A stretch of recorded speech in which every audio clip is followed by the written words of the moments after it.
Bonjour, voici l'horoscope des taureaux pour le mois d'août 2025.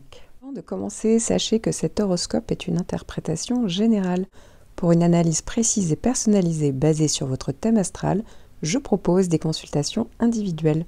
Vous trouverez le lien en description sous la vidéo. Vous trouverez également le lien, en plus des consultations, de mes formations en ligne, et notamment une formation complète dédiée aux prévisions professionnelles.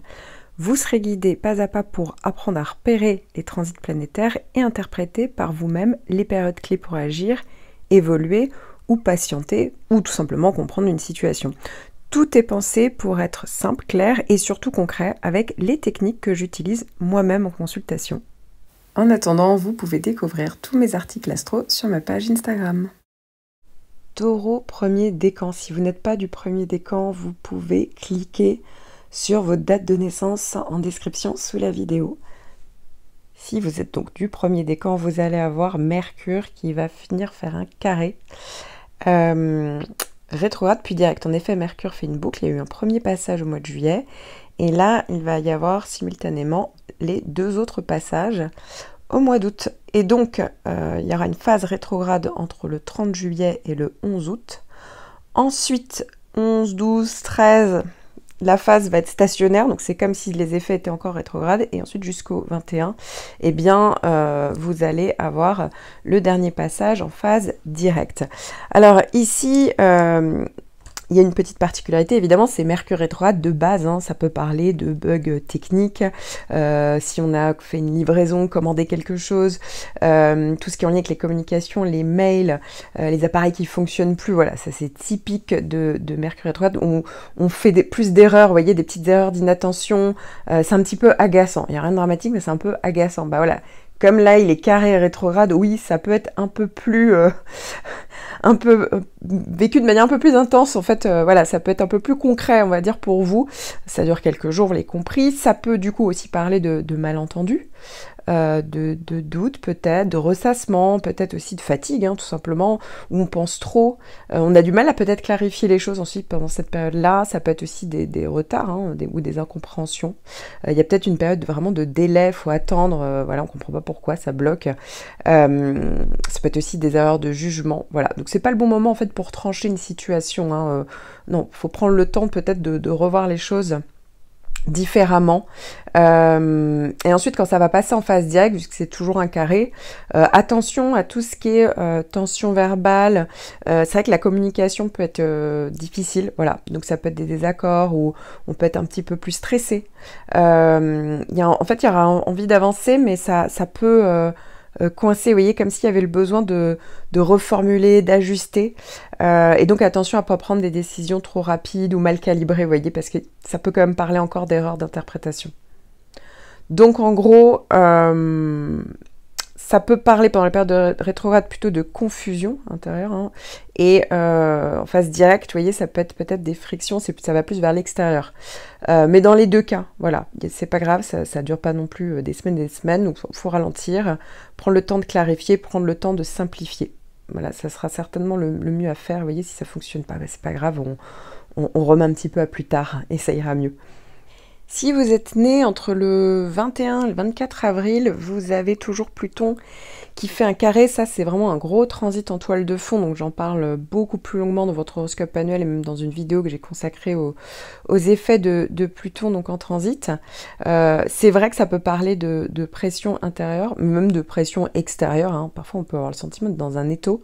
C'est un transit plus long, hein, comme je vous le disais, ça dure quand même 2 ans, donc parfois, ça peut parler de rapport de force, vous voyez le côté dominant-dominé, de forte remise en question, voilà, ce qui tient plus explose ou se transforme en fait. Donc il y a quelque chose d'assez intense, d'assez profond avec Pluton en transit, en carré, des vraies remises en question de certains schémas, mais on doit faire face à certaines peurs viscérales, vous voyez, donc ça peut être aussi le moment de mettre le doigt dessus et peut-être le régler, et ça peut être aussi tout ce qui est relations toxiques, encore une fois, ça peut être tout ce qui est manipulation, voilà, donc c'est vrai qu'il faut faire attention à tout ça, parce que ça peut être les effets extérieurs, mais sinon intérieurement, oui, oui, on doit faire face à certaines peurs et ça peut parler.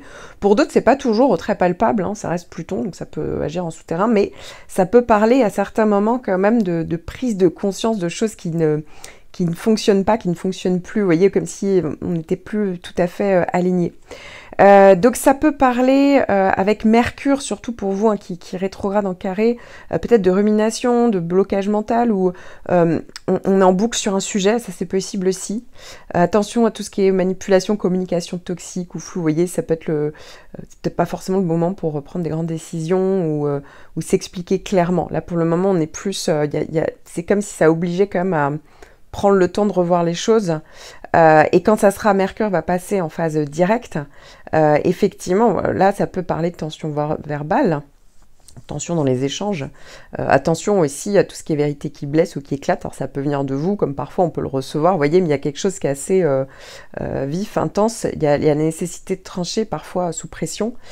Pour d'autres, hein, voilà, ça peut être en lien avec une situation, c'est pas forcément que...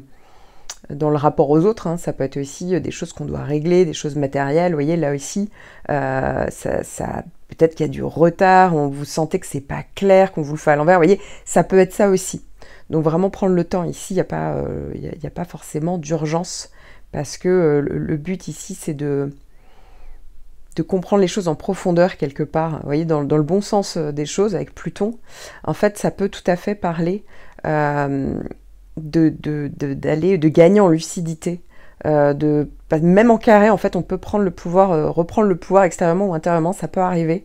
Vous voyez, au bout d'un moment, on peut trancher, vous voyez, et ça bouge à creuser, comprendre, aller au fond des choses pour les transformer en profondeur. Donc, c'est pas forcément toujours que négatif in fine, mais c'est vrai que sur le moment, ça peut donner quelque chose de désagréable, mais on peut tout à fait...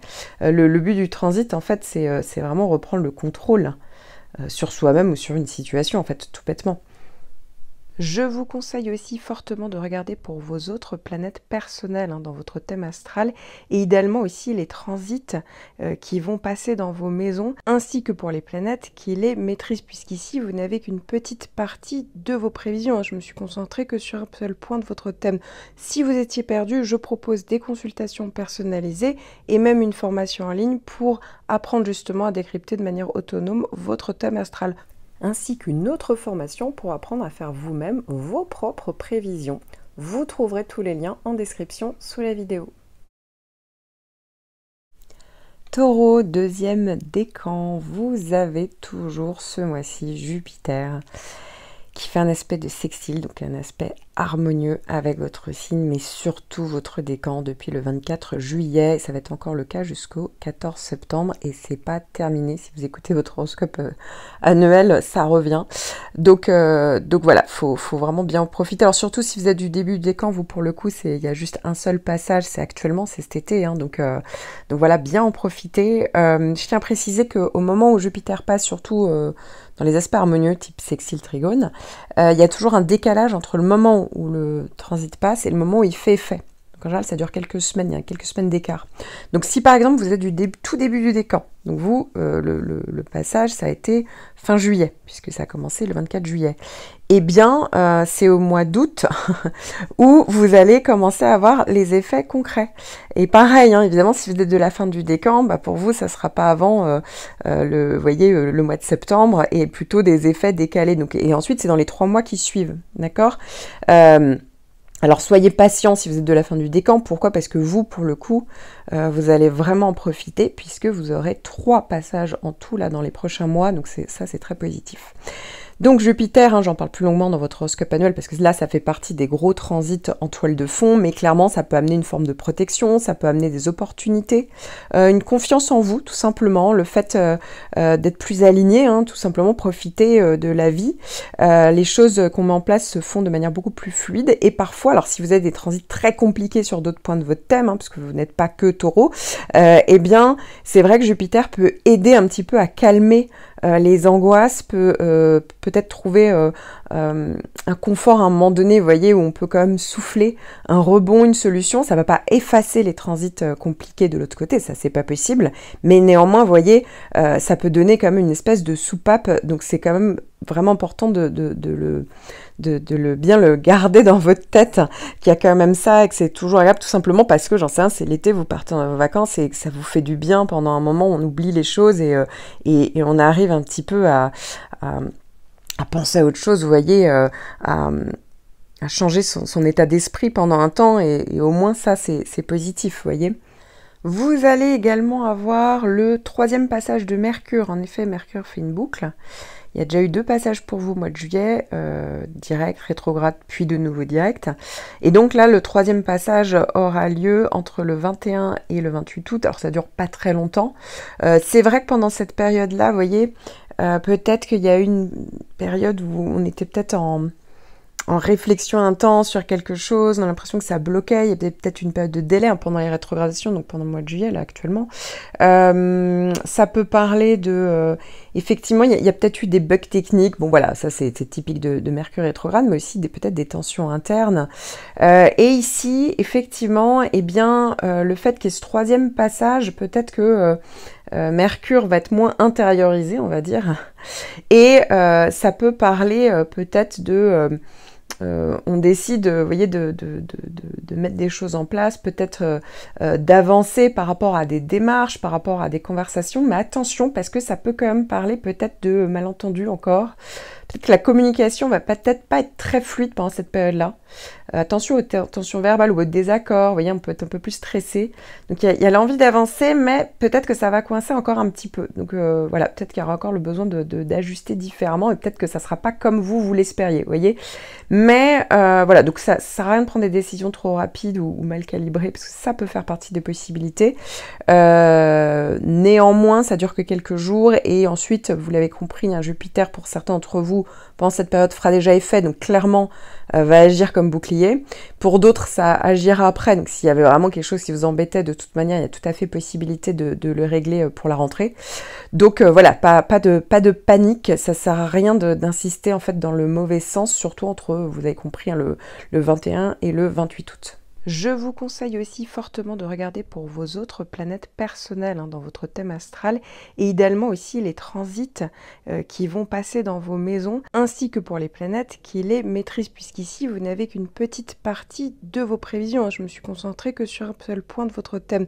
Si vous étiez perdu, je propose des consultations personnalisées et même une formation en ligne pour apprendre justement à décrypter de manière autonome votre thème astral, ainsi qu'une autre formation pour apprendre à faire vous-même vos propres prévisions.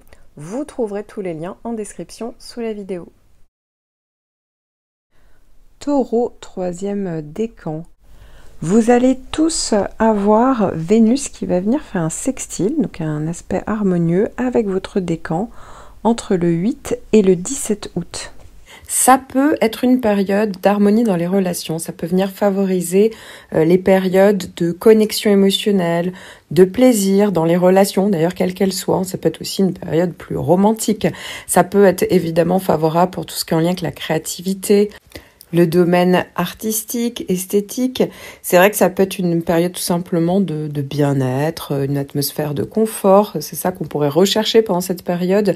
Ça encourage justement les expériences agréables. Ça peut être un bon moment pour tout ce qui est en lien avec les loisirs, les plaisirs, les hobbies. On a envie de se faire plaisir, on a envie de profiter des bonnes choses de la vie. Ça peut également venir favoriser la diplomatie. C'est vrai que ça peut venir arrondir les angles. Ça peut être une bonne période de coopération, de résolution pacifique, justement, des conflits s'il y en a. Ça va venir favoriser les interactions sociales fluides, agréables. Au niveau financier, c'est vrai que c'est une bonne période.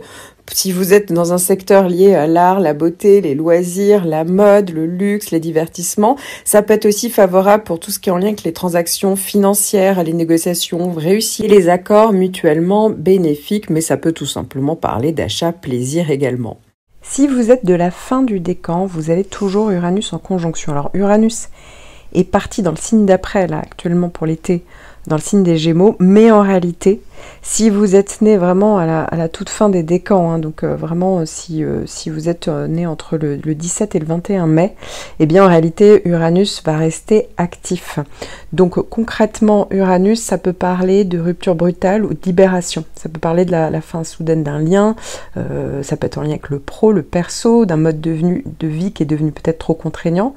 Ça peut parler aussi d'envie de liberté, peut-être d'un besoin d'indépendance ou de casser une routine. Ça peut parler de rejet des obligations figées, ça peut parler de changements imprévus, hein, ça peut venir aussi de l'extérieur, ça peut être un événement surprise qui bouscule peut-être vos plans ou certaines certitudes.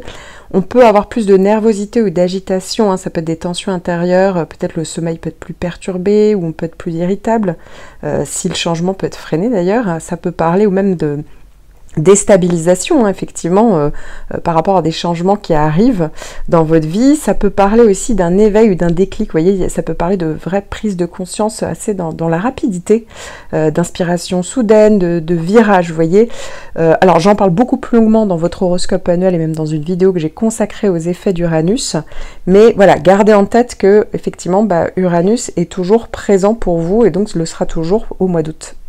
Je vous conseille aussi fortement de regarder pour vos autres planètes personnelles dans votre thème astral et idéalement aussi les transits qui vont passer dans vos maisons ainsi que pour les planètes qui les maîtrisent puisqu'ici vous n'avez qu'une petite partie de vos prévisions. Je me suis concentrée que sur un seul point de votre thème.